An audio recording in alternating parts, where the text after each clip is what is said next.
Welcome back to the Seen It All podcast, a podcast made by casual movie fans for the casual movie fan. I'm here, Jacob, with Yordi. He's here as well. What's up, guys? I hope everyone's having a great week so far. Jacob and I have finally been able to work together to make something work for our schedules and work.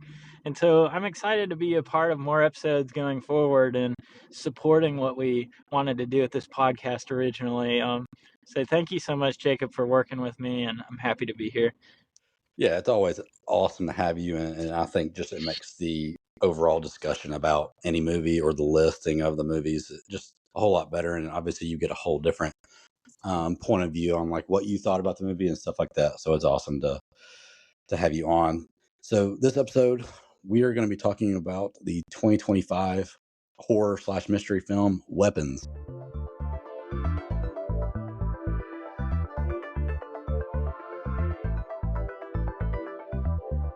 All right, Yordi. So we both saw Weapons in theaters. We went to the AMC. And Oh my first goodness. off, Yes. first off, before we even get started, this movie was like in theaters was electric. Electric. Yes. I mean, I wish you could recommend to go watch it in theaters.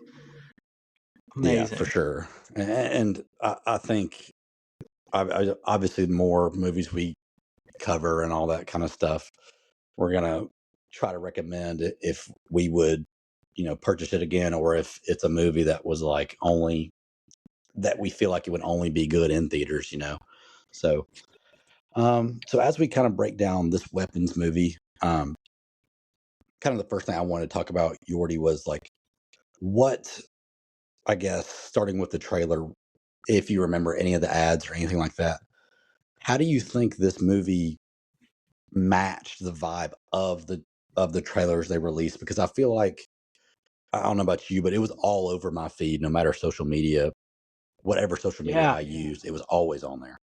I absolutely agree. I almost think a great deal for the success of this movie was attributed to how it was portrayed in social media, because I think everyone can remember the ads where just the children were running in their weird stance that kind of became a key like laughing point and trend across like TikTok and those kinds of things.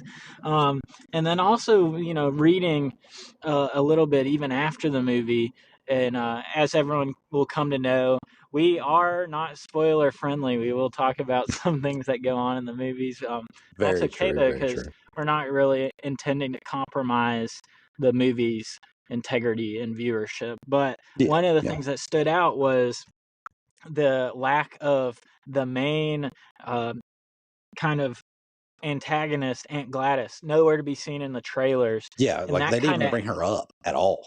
nothing, no view, nothing. And I think that kind of played into the mystery of the movie, and it was surprising and contributed a lot to the viewer experience to have her pop up. It was almost like a jump scare Oh yeah. because of her absence in the trailers. And I don't know, Jacob, if you've got any feelings about the trailers, but yeah, overall, it was definitely unique from a trailer perspective. Oh yeah, yeah. Like I 100% agree. I think they did. You don't really see that often with trailers nowadays because obviously, I feel like movies or these big production companies have to get their audiences enticed, so they kind of show majority of the plot in the trailer because I feel like it's so hard to like convince somebody to go see something in theaters these days. And kind of like you said, how like Aunt Gladys was just out of you know left field with her character and what she brought to that plot line. And like they like every ad I saw was literally just the 2:17 in the morning, kids gone. Yeah, um yeah. and it was just kind of like, okay, this movie cannot be that as complex as it ended up being. But like at the end of the day, I feel like that's what movies should be, and I feel like they've kind of gotten away from that because I feel like they have to convince people to come and spend their money at the theaters, or they're going to have to wait, until it drops on, a streaming service or something like that, or whatever. 100% agree. Just exactly with your comment. It feels like you already watched the movie almost watching the trailer these days. And I think Weapons is just it's that beautiful touch. We want to return to what the Weapons trailer did for the viewer experience. Yeah, for sure. And I think like how they, it was literally all over my feed. I think they did some kind of like they would show up to games and like kids would like run around like that. Just to kind of like, I think it was like purposely placed like ads for their movie and stuff like that. And overall, I think it was a great choice. I think they handled making the trailer, and I feel like the trailer, like we talked about, it just did not give anything away besides the kids missing, et cetera, et cetera.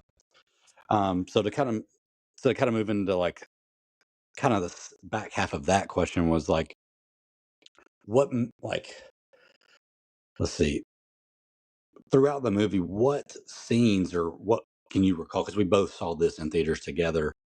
What scenes stood out to you in the movie that were like, okay, that's a staple of this movie. That was the scene that was like, oh, this is a turning point of this movie. Oh, I mean, there are a few different scenes I can call out. Um, I just know some of my favorite scenes from across the movie are the ones where Aunt Gladys has prepared her kind of witchcraft and she does the stick Yeah, breaking. There's something so ominous, that noise, that yeah, crack followed with all the action that comes afterwards. You get filled with so much dread. You get filled with just so much like anticipation and nerve. I thought that yeah, maybe even that sound and viewing moment, just that snap and feeling the snap and maybe the tension of the scene really just it caught me going every time.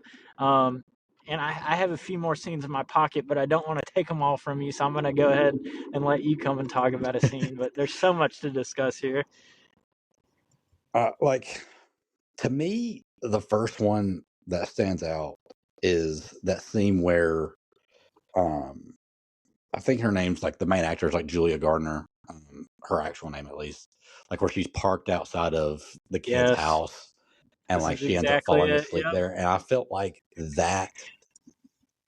it like there's very few scenes in horror movies that I've seen that have made me feel like that, especially like because I've seen majority of the Annabelle slash Conjuring movies in theaters, and like that scene in Weapons was top notch because you had at that point they haven't shown you anything about what Aunt Gladys was about, or what is going on technically with these murders and all this stuff. And I feel like it's just like, oh, she's dead.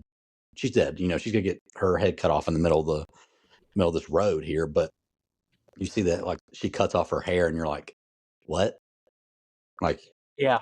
it No, just it didn't make sense at the time, but like it was just so like intensifying of that like film in general. I was like that scene right there stood out to me the most. Jacob, in that scene in the movie, we were tapping each other. We were freaking out because it was just, I mean, that's the Yeah, moment where you're like, okay, this is a movie. Yes. Um, oh man, yeah, I remember. It's a feeling that, and I love it for movies. I couldn't get over it. We talked about that right after the movie, and just during the film, yeah, everyone was kind of speaking, and it made you like shut up and watch the rest. You locked in at that moment. It was very powerful. Uh, and that kind of just goes into all the other kinds of scenes too.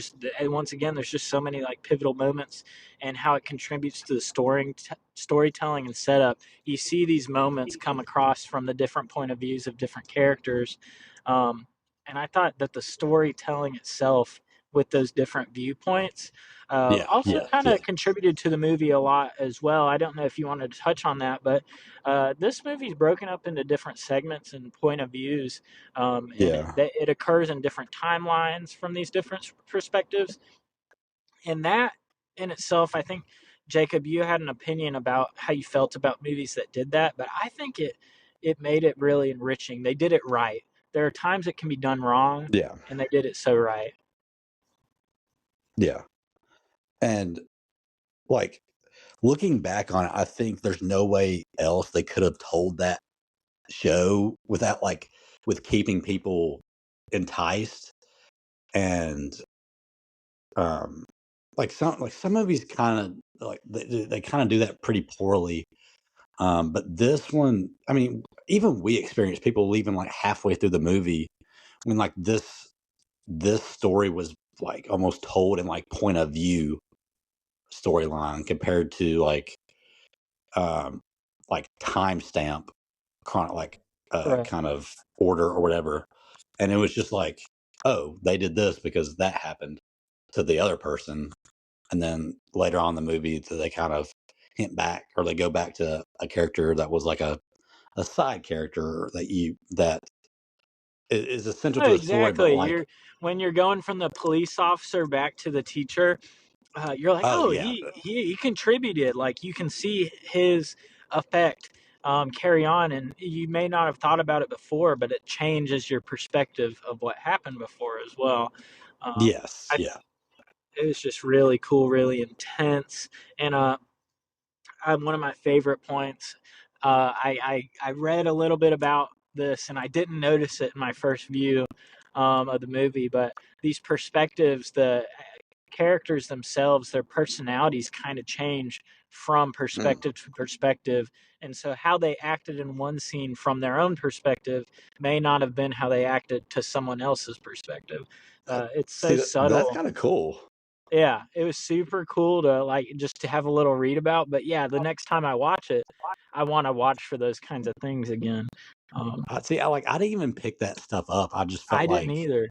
I was just such in a rush of like almost trying to put this movie together in my head from the puzzling, from character point of view from the dad to Julia Garner's part and the cop and the teachers and all that stuff. And then it's just like you kind of don't pick up on the personality changes because that is kind of like our normal human psychology is Right. everybody's point of view is different. So like one person may think in their mind like, oh, I'm the hero of everybody, but at the end of the day, you could be somebody's villain from their point of view, kind of deal.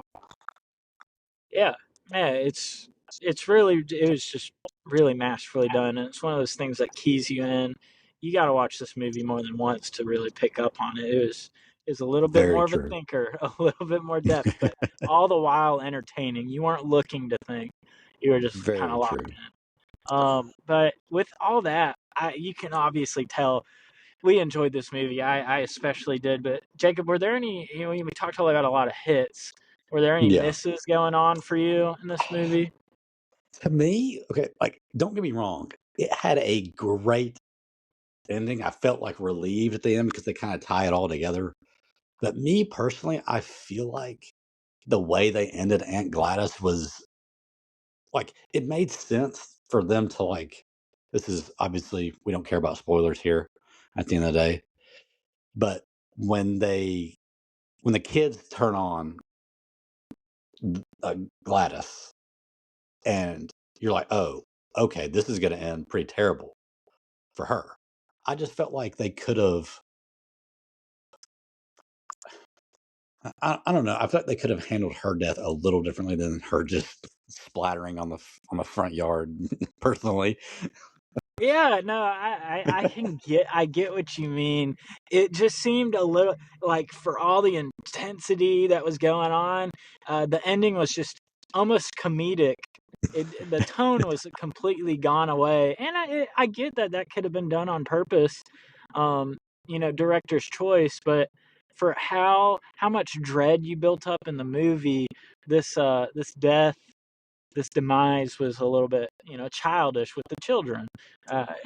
yeah, It was also just, I mean, it was like the ending of The Substance. You're just kind of sitting there in awe for a second at yeah, the uh, the effects going on. That's two movies in a row where there's someone turned into a blood fountain, pretty much. yeah. It Um, must be a common theme in Hollywood, or the blood production yeah, team is just making a bunch of money. yeah. They're like, Finding Nemo 3. Let's just have some blood in there. Like, guys, come Let's on. just Uh, split Marlin in half.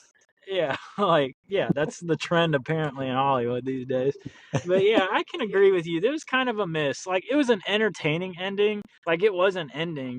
It felt maybe a little bit shifted from like how the story was being told. Um it's still good. It wasn't terribly like out of place or detrimental, but it was just an interesting choice. I For can sure. agree with you. And I don't know. Beyond that, there's maybe not too much out of place for me in terms of misses that I was feeling. Maybe there were some you know, out of place story elements. I like Yeah. the junkies point of view. I feel like didn't contribute as much Yeah, as that wasn't some of the as other like point of necessary. views. Yeah, it almost sometimes it felt like just getting another perspective to have more perspectives, but still, it it contributed enough to the story that I felt like yeah, it was okay that it was in there. I definitely didn't feel like there was any like time padding for the story involved. Um, Yeah. but all the while, pretty coherent enough for that method of storytelling to Oh where yeah. I found that whole movie, no matter what, the scenes were drawing me in, and I was happy to be watching. So not too much of a miss out of me. So it's going to be interesting how it contributes to our scoring and if we'd watch it again. I don't Yeah. know, Jacob, if you want to get into that, but I just parked. All right. So we'll be okay. So we're gonna start this next session off. Our rating scale is gonna be, we're gonna call it real reviews. We're gonna do it Real out of reviews. 5. We're gonna do it out of 5. Right. Okay. Yordi, I'll let you go first. Out of 5, Okay. how many reels do you give it?